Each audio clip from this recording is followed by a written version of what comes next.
الحميد أعوذ بالله من الشيطان الرجيم بسم الله الرحمن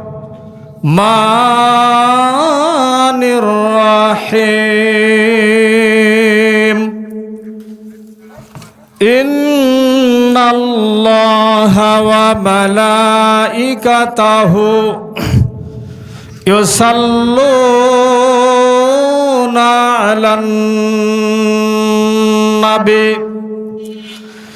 يا أيها الذين آمنوا صلوا عليه وسلموا تسليما আমার সঙ্গে এ ভাই হুজুর আমার সঙ্গে আপনারা মহব্বতের সহিত পড়েন তো আল্লাহুম্মা সাল্লি আলা মুহাম্মাদিন ওয়া আলা আলি মুহাম্মাদিন কামা সাল্লাইতা আলা ইব্রাহিম ওয়া আলা আলি ইব্রাহিম ইন্নাকা হামিদুম মাজিদ আল্লাহুম্মা বারিক আলা মুহাম্মাদিন ওয়া আলা আলি মুহাম্মাদিন কামা বারাকতা আলা ইব্রাহিম ওয়া আলা আলি ইব্রাহিম ইন্নাকা হামিদুম মাজিদ বিসমিল্লাহির রহমানির রহিম ইয়া আইয়ুহান নাবিয়্যু লিমা তুহাররিম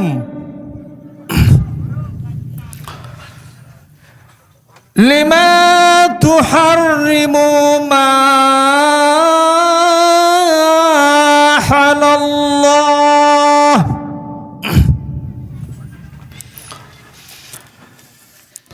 মা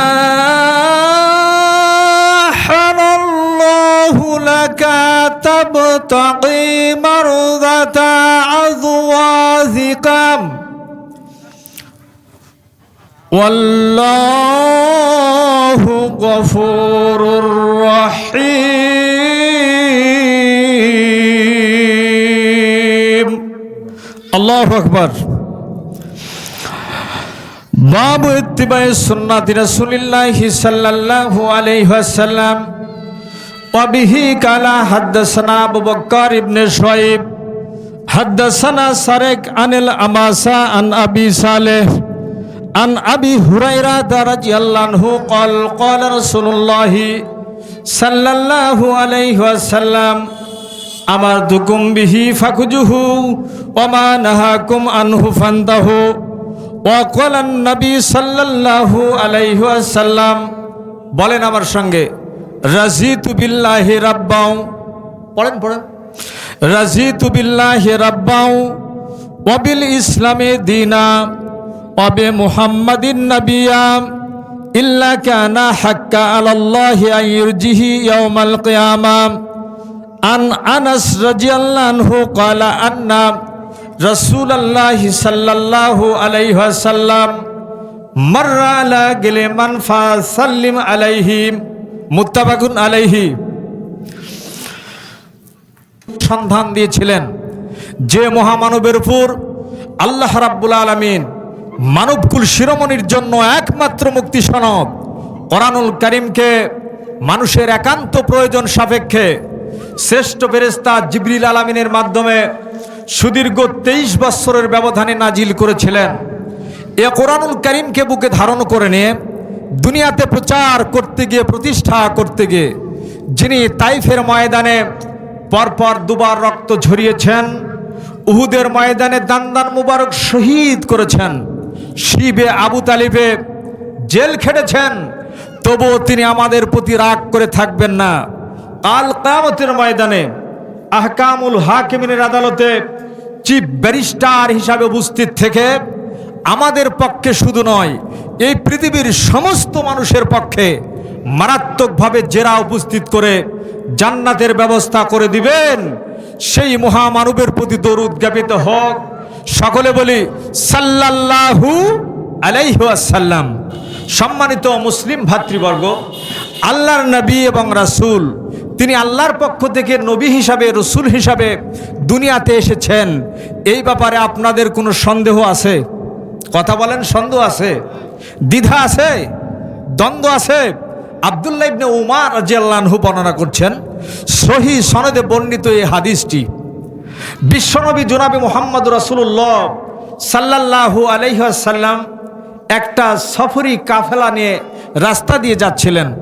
হঠাৎ করে কাফেলার একজন ব্যক্তি বলছেন, ইয়া রাসূলুল্লাহ, এই যে মানুষ আমাদের সম্মুখ দিয়ে যায়, এ মানুষটা হেন তেন মানুষ নয়, এ মানুষটা হচ্ছে একজন গোত্র প্রধান। সুবহানাল্লাহ।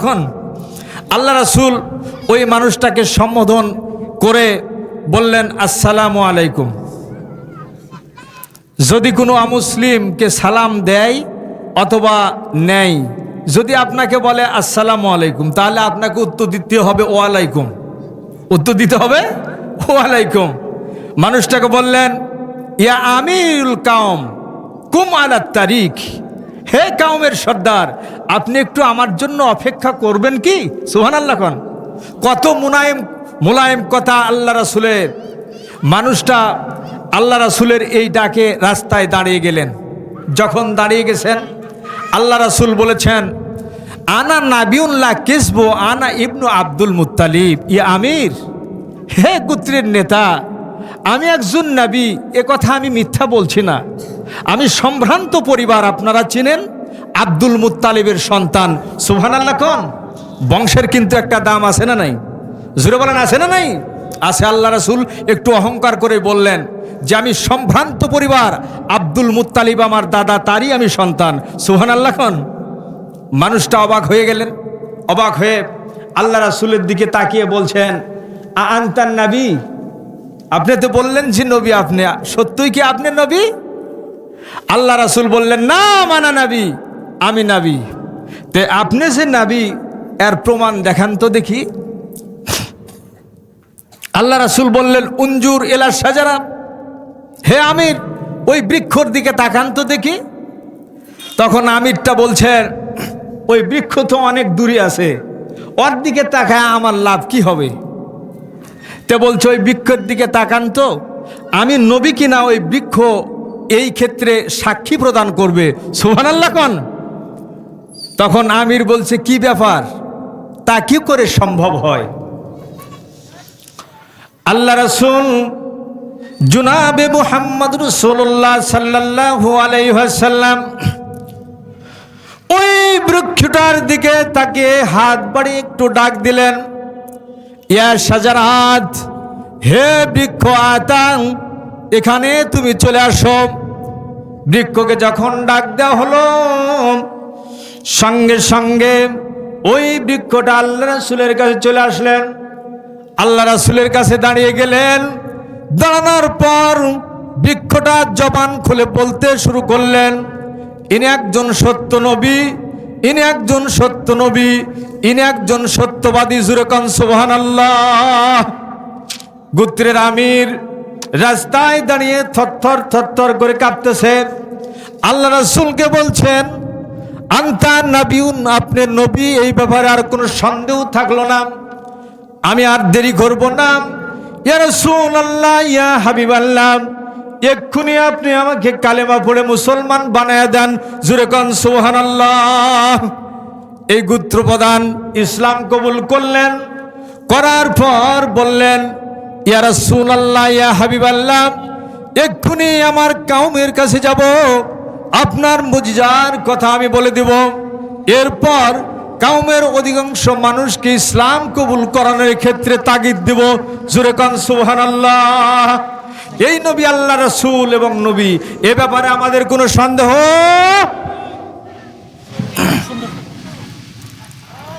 এলোপেতরি আলোচনা করায় আমি মোটেও অভ্যস্ত নয়। আমাকে সুপার সাহেব বলছেন, প্রতিষ্ঠান প্রধান বলছেন, জি ভাই আপনি একটু এইদিকে খেয়াল করেন, তেমন পর্যাপ্ত নয়। গতকালকে 10টার সময় মঞ্চে নিয়ে যাওয়া হলো, মাত্র 20 মিনিট কথা বলতে পারিনি। এরপর বলছে, ভাই আপনার দিকে সকলে চায় আছে, মাদ্রাসাও চায় আছে। সুবহানাল্লাহ। আদায় করতে করতে রাত 12টা 15 মিনিট বেজে গেছে। 3 লক্ষ টাকা আদায় হলো। 3 লক্ষ টাকার মধ্যে 2.5 লক্ষ টাকা মানুষজন আমার হাতেই দিল। সুবহানাল্লাহ। এমপি সাহেব তার মাঝে একটু কথা বলেছিলেন। আমি আজকে একটা সূরা তাহরিমের আয়াত পাঠ করেছি। এই তাহরিমের আয়াতের একটু অনুবাদ বলবো আর শানি নজুল বলবো। এই ক্ষেত্রে একটু আপনাদের কাছ থেকে সময় প্রার্থনা করছি। সময় একটু দেওয়া যাবে না ভাই? সুপার সাহেব দেওয়া যাবে না? যাবে। বলছে সূরা তাহরিম আয়াত নম্বর 1। এই সূরায় 12টি আয়াত আছে। এর মধ্যে একটা আয়াত আমি পাঠ করেছি অবতীর্ণের দিক থেকে। এই আয়াতটা হচ্ছে মাদানী। হিজরতের পরে বিশ্বনবী 622 খ্রিস্টাব্দে মদিনায় হিজরত করেছেন। এই ক্ষেত্রে হিজরতের পরে মক্কায় যদি তিনি এসে মক্কায় অবতীর্ণ আয়াত এবং সূরা হয়ে থাকে, হিজরতের পরে যে সূরা এবং আয়াত নাজিল হবে, এই সূরা এবং আয়াতকে মাদানী সূরা এবং আয়াত বলা হয়। সুবহানাল্লাহ খান। সেটা মক্কায় হোক আর মদিনায় হোক। কেউ বা আমরা সংজ্ঞায় বলে থাকি, ওই যে বড় ভাই আজিজুর রহমান পড়েছে হাই স্কুলে, মক্কায় অবতীর্ণ আয়াত সূরাকে মাক্কি বলে, আর মদিনায় অবতীর্ণ সূরা আয়াতকে মাদানী বলে। এটা অ্যাপ্রোপ্রিয়েট সংজ্ঞা নয়। অ্যাপ্রোপ্রিয়েট সংজ্ঞা হচ্ছে হিজরতের পূর্বে যে সমস্ত আয়াত এবং সূরা নাজিল হয়েছে, এই সমস্ত সূরা হচ্ছে মাক্কি। আর হিজরতের পরে সেটা মক্কাই হোক আর মদিনায় হোক, যেখানেই অবতীর্ণ হোক না কেন, সেটা হবে মাদানী। এই ক্ষেত্রে অবতীর্ণের দিক থেকে এই আয়াতটা পাঠ করেছি এবং সূরাটাও পাঠকৃত আয়াতটাও মাদানী। সুবহানাল্লাহ খান। এই আয়াতে আল্লাহ রাব্বুল আলামিন বলছেন, দেখেন তো কি বললেন। ভালো করে বুঝবেন। গ্রামার অনুযায়ী শব্দটা এটা হরফে নেদা, উদুর স্থলাভিষিক্ত হিসাবে ব্যবহার হয়। হায়া আই এগুলো হচ্ছে হরফে নেদা। এখন যদি আমি সুপার সাহেবকে বলি, ছোট ভাই আমজাদ, আমজাদ ভাই, আমজাদ ভাই শুনবে না শুনবে গুরুত্ব নাই, ডাকের গুরুত্ব আছে ভাই। যখনই আমি বলবো হে আমজাদ ভাই, আরে বাবা রে বাবা, কে ডাকে রে, হে আমাকে বলল। তো আল্লাহ রাব্বুল আলামিন বলছেন হে। খালিল বলছেন, হাবিব বললেন। এইবার আল্লাহ সাবধান করে রাসূলকে বলছেন, ইয়া আইয়ুহান নবী, হে নবী, লেমা তুহাররিমু, কে বলেছে আপনাকে এইটা হারাম করে নিজের ক্ষেত্রে ঘোষণা দেওয়ার? আল্লাহ বলছেন, কে বলল? প্রশ্নবোধক লেমা বলছে, ইস্তেফহাম লেমা তুহাররিমু, আপনি কেন হারাম মনে করলেন নবী? হে নবী, আপনি কেন এটা হারাম মনে করলেন? মা হালাল্লাহু লাকা, যেইটা আল্লাহ রাব্বুল আলামিন আমি আপনার জন্য হালাল করেছিলাম, আর এইটাকে আপনি হারাম মনে করলেন। তাবতাগি মারজাতা আজওয়াজিকা, আপনার বউকে খুশি করবে আর এটা হারাম মনে করলেন? কোন বিপদ! আল্লাহ বলছেন, আপনার বউকে, আপনার ওয়াইফকে খুশি করার জন্য এটাকে আপনি হারাম মনে করলেন। আল্লাহু গফুরুর রহিম, আল্লাহ রাব্বুল আলামিন ক্ষমাশীল এবং দয়ালু। এই আয়াতটার অবতীর্ণের প্রেক্ষাপট মারাত্মক গুরুত্ব দিয়ে শুনবেন। বিশ্বনবীর কোরআনুল কারীমের এবং হাদিসের তথ্য অনুযায়ী বিশ্বনবীর 9 অথবা 11টা স্ত্রী ছিল। মায়েরা একটু খেয়াল করবেন, 9 অথবা 11টা স্ত্রী ছিল। এই স্ত্রীগুলার মধ্যে হযরত খাদিজা রাদিয়াল্লাহু আনহা যতদিন জীবিত ছিলেন, বিশ্বনবী মাত্র 25 বছর বয়সে 40 বছরের মহিলাকে বিয়ে করলেন, কিন্তু তার জীবদ্দশায় অন্য আরেকটি বিয়ে করেন নাই, অন্য কোনো মহিলার পানি তিনি গ্রহণ করেন নাই। খাদিজা রাদিয়াল্লাহু আনহা যখন মারা গেলেন, তারপর বিশ্বনবী এক এক করে বিয়ে করতে শুরু করলেন, যার সংখ্যা ছিল 9 অথবা 11।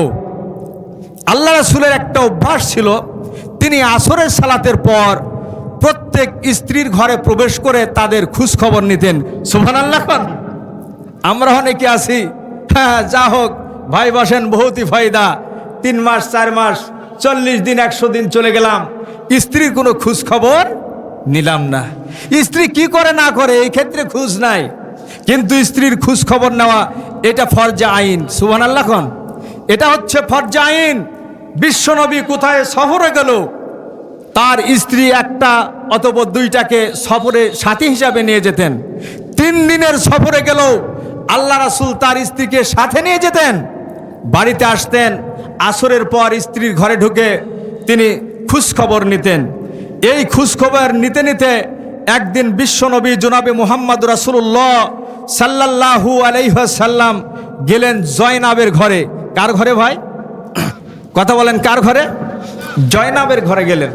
হযরত আয়েশা সিদ্দিকা রাদিয়াল্লাহু আনহা বর্ণনা করছেন, জয়নাবের ঘরে আল্লাহ রাসূল যে দরজায় যে বলছেন আসসালামু আলাইকুম। এই ভাই, স্ত্রীর কে স্বামী সালাম দেওয়া লাগে না? সালাম দেওয়া লাগে? এই যে সুপার বলছে লাগে। বয়ে কিন্তু কেউ সালাম দিবার চায় না, বয়ে সালাম দিবার চাই না।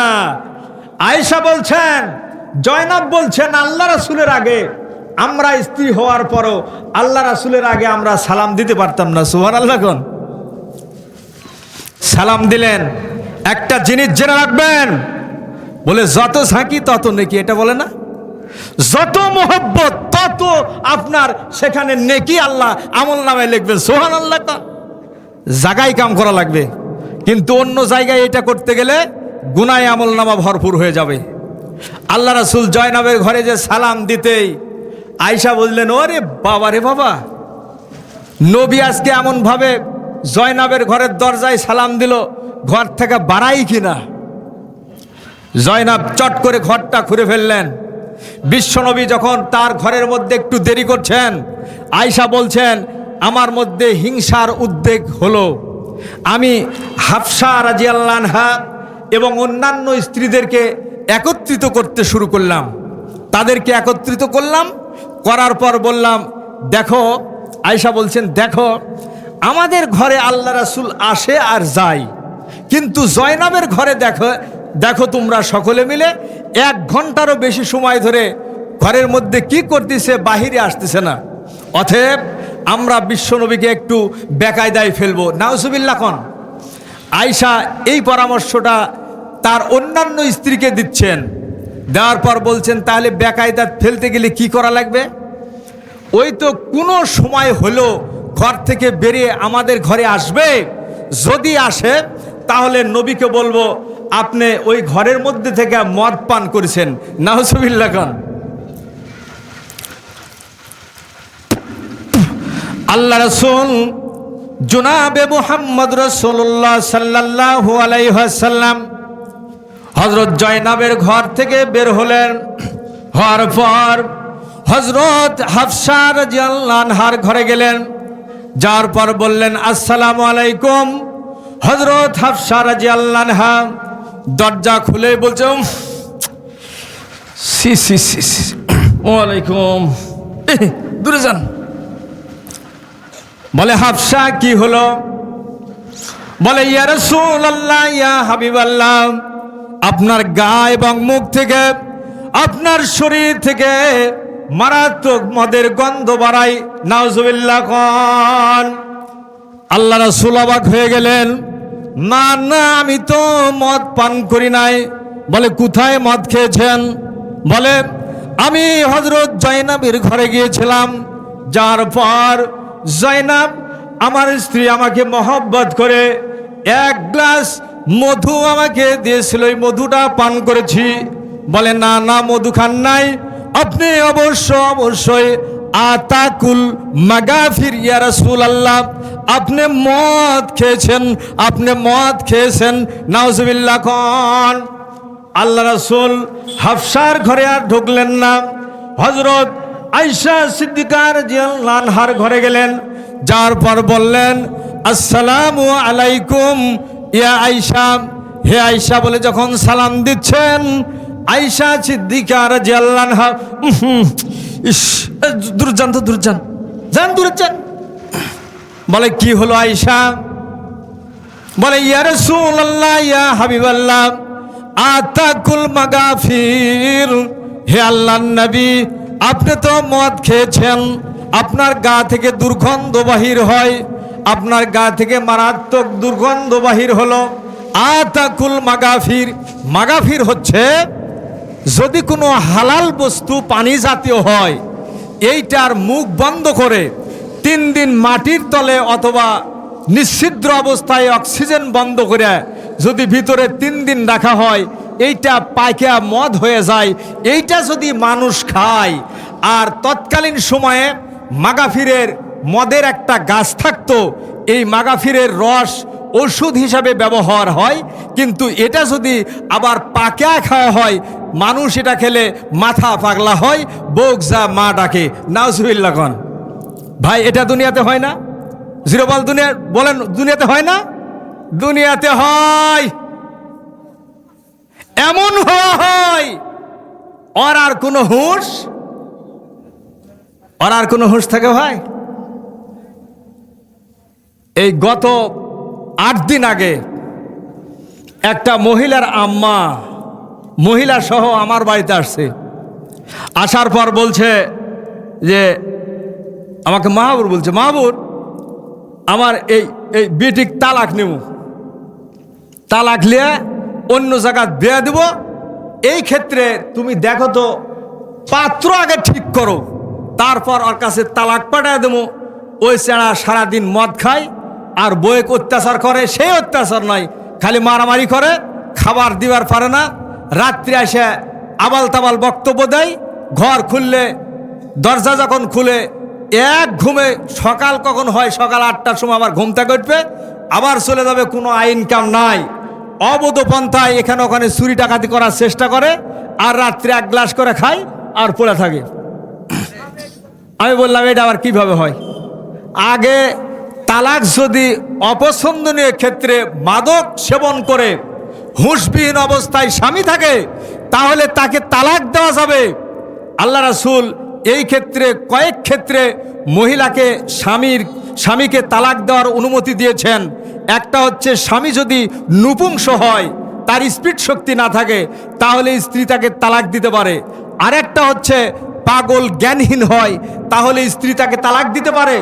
আরেকটা হচ্ছে মাদক সেবনকারী যদি স্বামী হয় তাহলে সেই স্বামীকে আল্লাহ রাসূল বলেছেন স্ত্রী তালাক দিতে পারবে, অন্যথায় কোনো স্ত্রী স্বামীকে তালাক দিতে পারবে না। সুবহানাল্লাহ কন। কথায় কথায় এমনিতে তালাক দিতে পারবে না, এই 3টা শর্ত থাকা লাগবে। তাহলে আপনার মেয়ের ক্ষেত্রে শর্ত এসে যদি সত্যি এটা হয়ে থাকে আগে তালাক দিয়ে দিক।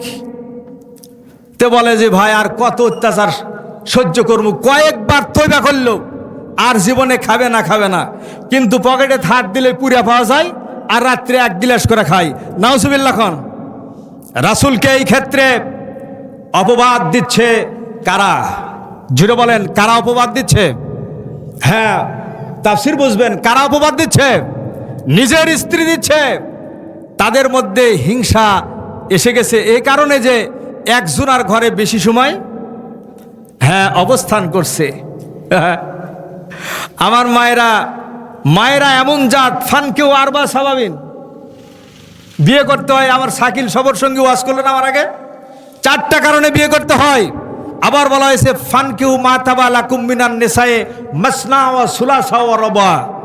আপনার যদি সামর্থ্য থাকে, আপনার শারীরিক যোগ্যতা থাকে, শক্তি থাকে, ভরণ পোষণের ব্যয়ভার এটা বহন করার ক্ষমতা থাকে, অ্যাবিলিটি থাকে, তাহলে আপনি 1টা নয়, 2টা নয়, 3টা নয়, 4টি বিয়ে করতে পারেন। সুবহানাল্লাহ খান। জুড়ে বলেন আলহামদুলিল্লাহ। ফাইন খেপ্তুম আল্লাহ তাআদিলু।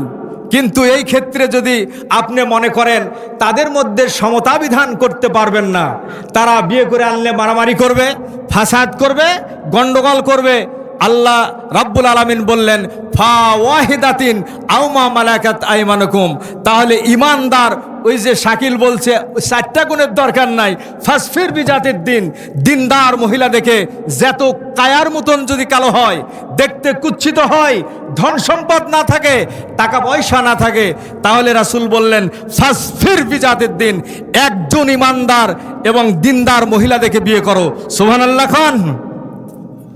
তার মানে তাদের মধ্যে হিংসা লেগেই, জোরে বলেন, হিংসা লেগেই হয় না হয়। দেখেন আপনার আমার এখানে জলিল ভাই, মনে কিছু করবেন না, দৃষ্টান্ত দিই। এই রাস্তায় ভাবি সাহেবাকে যাচ্ছে, জলিল ভাই তার আগে বাড়াইছি। যদি রাস্তার পাশে খুজিপুরের ওখানে একটা বোরখা পরিত মহিলা বা অন্য কোনো মহিলা জলিল ভাইয়ের নিকটে দাঁড়ায় এনা গল্প করে, যাবার লেগে দেখবে যে হ্যাঁ, আবার আসতে আসতে গল্প করতেছে, অন্য কোনো কারণে করতেছে। বাড়ির আসপার না পারতেই যদি যতই জলিল ভাই ওকে আদর সোহাগ দিয়ে বাড়িতে যে কথা বলার চেষ্টা করে, যাও তো, কথা বলবারই যাবে না, এদিক থেকে এদিক যাবে, এদিক থেকে এদিক পেঁচাপেচি করবে, খালি কথা বলবারই যাবে না। এই আমার দোষ কি হলো বলো তো, কি জন্য তুমি কথা কও না? যাও, তোমার সাথে কথা বলা লাগবে, ওই যে রাস্তায় যাও, ওটি যাও, রাস্তা যাও। বলবে না ভাই? জোরে বলেন, বলবে না? বলবে। এই একটা অবতীর্ণর প্রেক্ষাপট আরেকটা ছিল, আল্লাহ রাসূলের স্ত্রী আরেকজন ছিল, এর নাম হচ্ছে মারিয়া।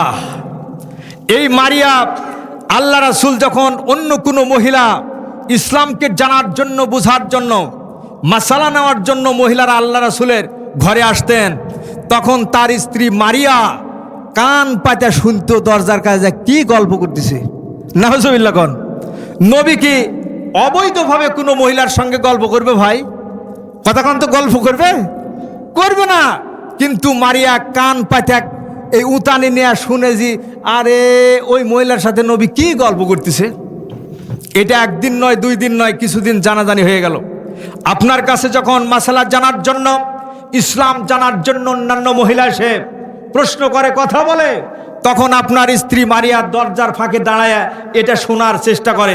অনেক গোপনীয় বিষয় আল্লাহ রাসূলের কাছে কোনো মহিলা বলতে পারে না ভাই, বলতে পারেই তো স্বাভাবিক।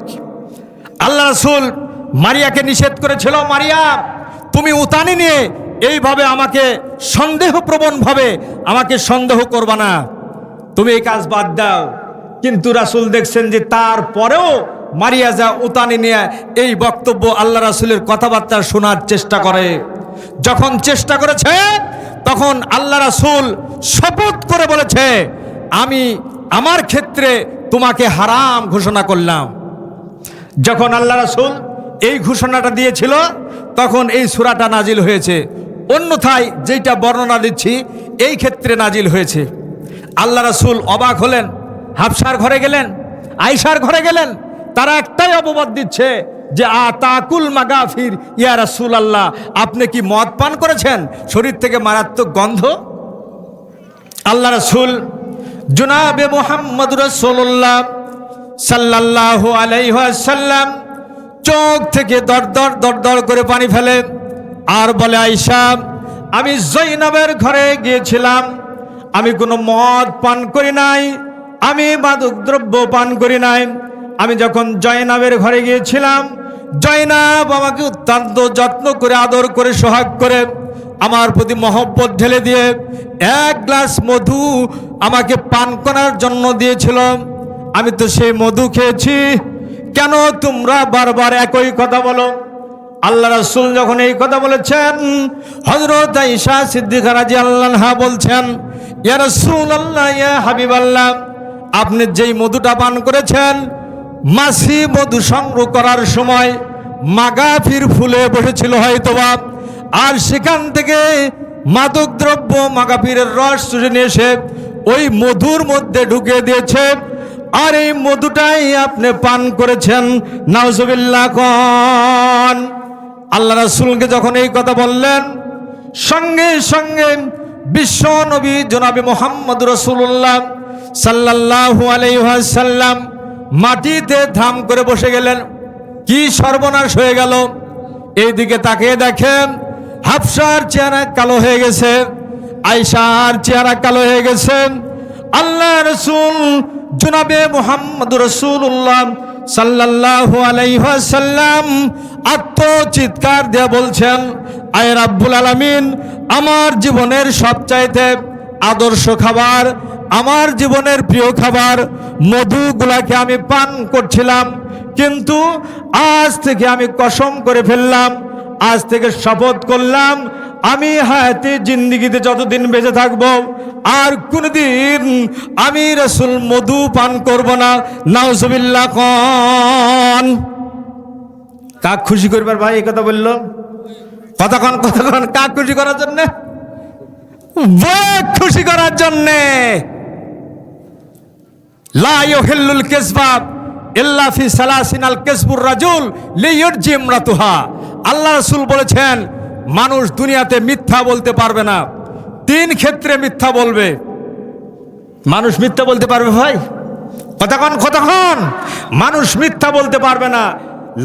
লিইউরজি ইমরাতুহা, একমাত্র মিথ্যা বলবে বউকে খুশি করার জন্যে। সুবহানাল্লাহ। কখন যদি পৃথিবীর সমস্ত স্বামী বউকে খুশি করার জন্য মিথ্যা বলে তার পক্ষ থেকে ভালোবাসা আদায় করে নিতে পারে, আল্লাহ রাসূল বললেন ওই স্বামীর আমল নামায় কোনো গুনাহ লেখা হবে না। সুবহানাল্লাহ। খন মায়েরা মনে করছে হুজুর কোন নিয়ে আনছেন এটা মিথ্যা শিখাচ্ছে। মনে করেন যে আপনার এখানে বেশি আবাদ হয় কিসের ভাই? ধানের হয় না? ধান হয়। এখন আব্দুল জলিল ভাইয়ের বাড়িতে বা শরীফুল ভাইয়ের বাড়িতে 50 মণ ধান, এই সার বাও দিয়া ভাবি সাহেবা এগুলো ভালো পরিষ্কার করল ধান। এখন ধান 2 মণ হাটে নিয়ে যাচ্ছে। তা বলছে, দেখো গো, তুমি তো 2 মণ ধান নিয়ে যাচ্ছ, প্রায় 50 মণেরও বেশি ধানের কাম করলো, শরীরটা আমার কালো হয়ে গেছে। একটা কাম করতো, গাঙ্গোপাড়া হাটের থেকে তুমি 5,000 টাকা দামের একটা অবদত তুলার একটা শাড়ি কিনে আনে তো। এখন ধান 2 মণের বর্তমান দাম কত ভাই? কতক্ষণ কত? 2400। তাহলে 2400 টাকা ধানের দাম, আবার সপ্তাহে অন্তে বাজার থেকে কিছু তো বাজার করা লাগবে না ভাই? লাগবে। এখন 2400 টাকা দিয়েও যদি শাড়ি কিনে, তাহলে ওই ক্ষেত্রে ওই সপ্তাহের বাজার শর্ট পড়বে না ভাই? চিন্তা করলো যে হাই রে ডাকাতি, 5,000 টাকা দামের শাড়ি আমার বউ চাইছে। এখন 5,000 টাকা দামের শাড়ি কিন্তু গাঙ্গোপাড়া পাওয়া যায়। আপনি যা 5,000 টাকা দেয় আর না নিয়ে 1,500 টাকা দিয়ে একটা শাড়ি কিনলেন। এইদিকে ভাবি সাহেবা খালি দরজার কাছে যাচ্ছে আর আসতেছে, কখন শাড়ি নিয়ে আসবে। হ্যাঁ, যখন আসছে তখন বলছে যে হ্যাঁ গো কই, তে শোনো, এই নাও তোমার জন্য শাড়ি আনছি। তে ঠিক আছে, শাড়ি আনছেন, দাম কত? তে বলছে যে দাম যেটা যাই হোক, তুমি 5,000 টাকা দামের বলেছিলে না, কিন্তু অমুক বন্ধুকে নিয়ে শাড়ি কেনার জন্যে অনেক খোঁজাখুঁজি করছিলাম, 5,000 টাকা দামের শাড়ি গাঙ্গোপাড়া নাই। শেষ পর্যন্ত ঘুরে 1,000 টাকার কমে 4,000 টাকা দিয়ে শাড়ি কিনছি। এর চাইতে ভালো আর শাড়ি নাই। কিনছে কত দিয়ে ভাই? 1,500। এ সত্যি বললো না মিথ্যা বললো? ওই যদি খালি বলে 1,500 টাকা দামের ওই শাড়ি তুলে আর মুখে মারবে না। এখন আপনি এই ক্ষেত্রে মিথ্যা বলে ভাবি সাহেবাকে শান্ত করলেন। আল্লাহ রাসূল বলেছেন এই ক্ষেত্রে আপনি মিথ্যা বলে আপনার স্ত্রীকে খুশি করলেন, আপনার আমল নামায় গুনাহ লেখা হবে না, বরং খুশি করার কারণে সওয়াবই লেখা হবে। সুবহানাল্লাহ। খান নবী, আপনি কেন এই ক্ষেত্রে আপনি হালাল জিনিসকে হারাম মনে করলেন? আয়াত নাজিল হলো, দেখেন এই আয়াতটা, ইয়া আইয়ুহান নবী, হে নবী, লেমা তুহাররিমু, আপনি কেন আপনার নিজের উপরে এটাকে হারাম মনে করলেন? মা হালাল্লাহু লাকা, আপনার জন্য তো মধুকে আমি হালাল করে দিয়েছিলাম। তাবতাগি মারজাতা আজওয়াজিকা, আপনার স্ত্রীকে খুশি করার জন্য এই হালাল জিনিসকে আপনি হারাম মনে করলেন। আল্লাহু গফুরুর রহিম, আমি আল্লাহ রাব্বুল আলামিন যদি ক্ষমা না করতাম, আপনি যে বক্তব্য